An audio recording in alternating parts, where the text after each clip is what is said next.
আচ্ছা দাদা, ম্যাকআউটের ফার্স্ট ইয়ারের এক্সামিনেশনে সবথেকে বেশি ব্যাকলগ কোন সাবজেক্টটাতে আসে? ফার্স্ট ইয়ারের যদি আমি কথা বলি না, তো তাহলে সবথেকে বেশি সাপ্লি কিন্তু ফিজিক্সে আসে, এটা আমরা সবাই খুব ভালোভাবে জানি।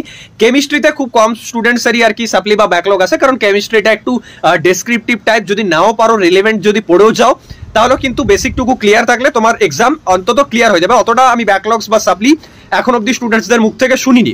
কিন্তু হ্যাঁ, প্রবলেমস কোথায় কোথায় আসে, ম্যাথে আসে, প্রোগ্রামিংয়ে আসে, এই দুটো সাবজেক্ট যেখানে কিন্তু ব্যাকলগ আসে।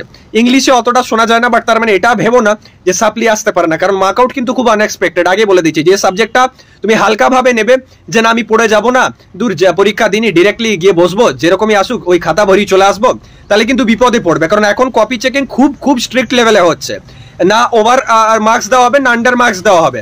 আমি তোমাদের বলছি, যারা মার্কআউটের টিচার্স থাকেন না, যারা কপি চেক করেন, তাদের স্ট্রিক্টলি আর কি এটা ইনস্ট্রাকশন দেওয়া থাকে যে কোনো স্টুডেন্টকে যেন ওভার মার্কস না দেওয়া হয়। তাহলে কিন্তু সেই পার্টিকুলার যে ফ্যাকাল্টি বা যে টিচার আছেন, ধরো যে খাতা দেখছে, তার কিন্তু অ্যাকাউন্ট রিপোর্ট করে দেওয়া হয়। ওকে, তো সেই অ্যাকর্ডিংই বলছি, তোমরা কিন্তু প্রতিটা সাবজেক্টই পড়ে যাও, ফিজিক্স হোক, কেমিস্ট্রি হোক, ম্যাথ হোক, ইংলিশ হোক, প্রোগ্রামিং হোক, প্রতিটা সাবজেক্ট এই লেভেলে পড়ে যাও যে যাতে তোমার বেসিকটুকু ক্লিয়ার থাকে সিলেবাস ওয়াইজ।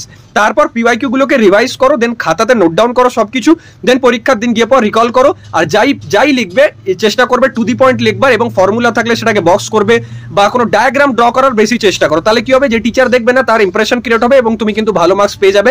যদি তোমার খাতায় অতটা ভালো ইনপুট তুমি নাও দাও, স্টিল কিন্তু তোমার ভালো মার্কস চলে আসবে। থ্যাংক ইউ, দেখা হচ্ছে নেক্সট ভিডিওতে, এরকম ভিডিওস আসতে থাকবে।